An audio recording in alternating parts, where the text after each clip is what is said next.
بسم اللہ الرحمن الرحیم۔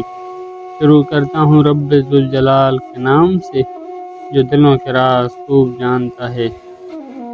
حضرت انس رضی اللہ تعالیٰ عنہ سے روایت ہے کہ حضور نبی کریم صلی اللہ علیہ وسلم کی خدمت میں بیٹھے ہوئے تھے کہ اچانک آپ نے آپ کو دیکھا کہ آپ مسکرا رہے ہیں، حتیٰ کہ آپ کے سامنے والے دانت نمودار ہوئے۔ آپ کی خدمت میں حضرت عمر رضی اللہ تعالیٰ عنہ نے عرض کیا، یا رسول اللہ صلی اللہ علیہ وسلم، آپ پر میرے ماں باپ قربان جائیں، آپ کو کس بات نے ہنسایا ہے؟ تو آپ صلی اللہ علیہ وسلم نے ارشاد فرمایا کہ میری امت کے دو آدمی اللہ رب العزت کی بارگاہ میں گھٹنوں کے بل ہوتے ہوئے دکھائیں گے۔ ان میں سے ایک کہے گا کہ اے رب، میرے ظالم بھائی سے میرے ظلم کا حساب لے کر دیں۔ اللہ تعالیٰ اس سے فرمائیں گے، تو اپنے بھائی سے کیا چاہتا ہے، حالانکہ اس کے پاس نیکیوں میں سے کچھ بھی نہیں بچا؟ تو وہ عرض کرے گا، یا رب، میرے گناہ اس پر لاد دے۔ یہ ذکر کر کے حضور نبی کریم صلی اللہ علیہ وسلم کی روتے ہوئے آنکھ بہہ پڑی۔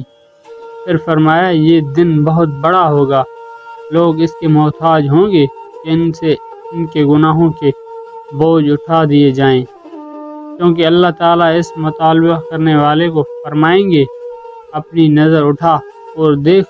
وہ نظر اٹھا کر دیکھے گا اور کہے گا، اے رب، میں نے سونے کے شہر اور سونے کے محلات دیکھ رہا ہوں جن فلوت کے تاج سجائے ہوئے ہیں۔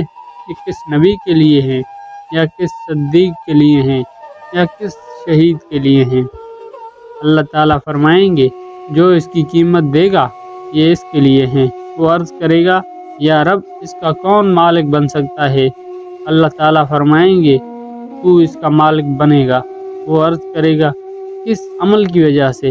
اللہ تعالیٰ فرمائیں گے، اپنے اس بھائی کو معاف کر دینے کی وجہ سے۔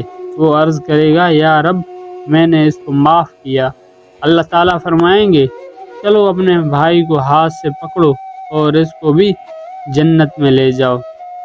یہ حدیث بیان فرما کر حضور نبی کریم صلی اللہ علیہ وسلم نے ارشاد فرمایا، اسی لیے اللہ تعالیٰ سے تقوی اختیار کرو اور آپس میں صلح کے ساتھ رہو، بلا شبہ اللہ تعالیٰ مسلمانوں کے درمیان صلح چاہتا ہے۔